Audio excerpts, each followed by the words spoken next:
worked with Mike Pompeo now for quite some time. Tremendous energy, tremendous intellect. We're always on the same wavelength. The relationship has been very good, and that's what I need as Secretary of State. I wish Rex Tillerson well. Gina, by the way, who I know very well, who I've worked very closely, will be the first woman director of the CIA. She is an outstanding person who also I have gotten to know very well. So I've gotten to know a lot of people very well over the last year. And I'm really at a point where we're getting very close to having the cabinet and other things that I want. But I think Mike Pompeo will be a truly great Secretary of State. I have total confidence in him. And as far as Rex Tillerson is concerned, I very much appreciate his commitment and his service, and I wish him well. He's a good man. Rex and I have been talking about this for a long time. We got along actually quite well, but we disagreed on things. When you look at the Iran deal, I think it's terrible. I guess it was okay. I wanted to either break it or do something, and he felt a little bit differently.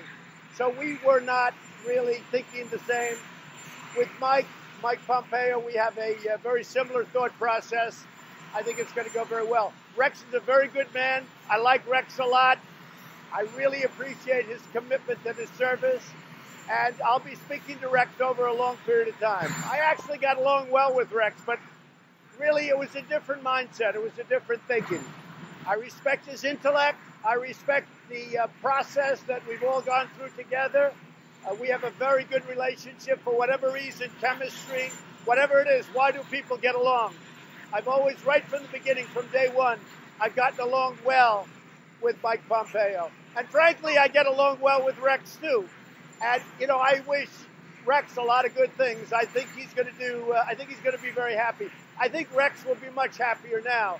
But I really appreciate his service. But with Mike, we've had a very good chemistry right from the beginning. I received a call today from the President of the United States at a little after noontime from Air Force One. And I've also spoken to White House Chief of Staff Kelly to ensure we have clarity as to the days ahead. What is most important is to ensure an orderly and smooth transition during a time that the country continues to face significant policy and national security challenges. As such, effective at the end of the day, I'm delegating all responsibilities of the Office of the Secretary to Deputy Secretary of State Sullivan. My commission as Secretary of State will terminate at midnight, March the 31st. Between now and then, I will address a few administrative matters related to my departure and work towards a smooth and orderly transition for Secretary of State designate Mike Pompeo. I'm encouraging my policy planning team and undersecretaries and assistant secretaries, those confirmed, as well as those in acting positions, to remain at their post and continue our mission at the State Department and working with the interagency process. I will be meeting members of my front office team and policy planning later today to thank them for their service. They have been extraordinarily dedicated to our mission, which includes promoting values that I view as being very important. The safety and security of our State Department personnel, accountability, which means treating each other with honesty and integrity, and respect for one another. Most recently, in particular, to address challenges of sexual harassment within the department. I want to speak now to my State Department colleagues and to our interagency colleagues and partners at DOD and the Joint Chiefs of Staff, most particularly. To my Foreign Service officers and civil service colleagues, we all took the same oath of office. Whether you're a career, employee, or political appointee, we are all bound by that common commitment to support and defend the Constitution, to bear true faith and allegiance to the same, and to faithfully discharge the duties of our office. As a State Department, we are bound together by that oath. We remain steadfast here in Washington and at posts across the world. many of whom are in danger pay situations without their families. The world needs selfless leaders like these, ready to work with long-standing allies, new emerging partners and allies, who now, many are struggling as democracies, and in some cases are dealing with human tragedy, crisis of natural disasters, literally crawling themselves out of those circumstances. These are experiences that no lecture hall in an academic environment or at a think tank can teach you. Only by people going to the front lines to serve can they develop this kind of talent. To the men and women in uniform, I'm told for the first time in most people's memory, the Department of State and Department of Defense have a close working relationship where we all agree the U.S. leadership starts with diplomacy. The men and women in uniform at the Department of Defense, under the leadership of Secretary Mattis and General Dunford, protect us as Americans and our way of life daily, at home and abroad. As an all-volunteer military, they do it for love of country, they do it for you, and they do it for me, and for no other reason. As Americans, we are all eternally grateful to each of them, and we honor their sacrifices.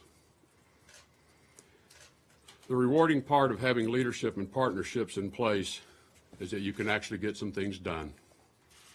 And I want to give recognition to the State Department and our partners for a few of their accomplishments under this administration.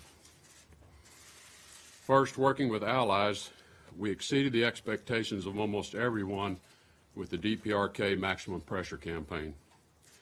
With the announcement on my very first trip as Secretary of State to the region that the era of strategic patience was over, and we commenced the steps to dramatically increase not just the scope, but the effectiveness of the sanctions. The Department undertook a global campaign to bring partners and allies on board in every country around the world, with every embassy and mission raising this to the highest levels, and at every meeting I've had throughout the year, this has been on the agenda to discuss. The adoption of the South Asia strategy with a conditions-based military plan as the tool to compel the Taliban to reconciliation and peace talks with the Afghan government. Finally equipped our military planners with a strategy which they can execute as opposed to a succession of 16 one-year strategies. This clear military commitment attracted the support of allies broadly and equipped our diplomats with a whole new level of certainty around how to prepare for the peace talks and achieve the final objectives. In other areas, while progress has been made, much work remains. In Syria, we did achieve important ceasefires and stabilizations, which we know has saved thousands of lives. There's more to be done in Syria, particularly with respect to achieving the peace, as well as stabilizing Iraq and seeing a healthy government installed, and more broadly in the entire global campaign to defeat ISIS. Nothing is possible without allies and partners, though. Much work remains to establish a clear view of the nature of our future relationship with China.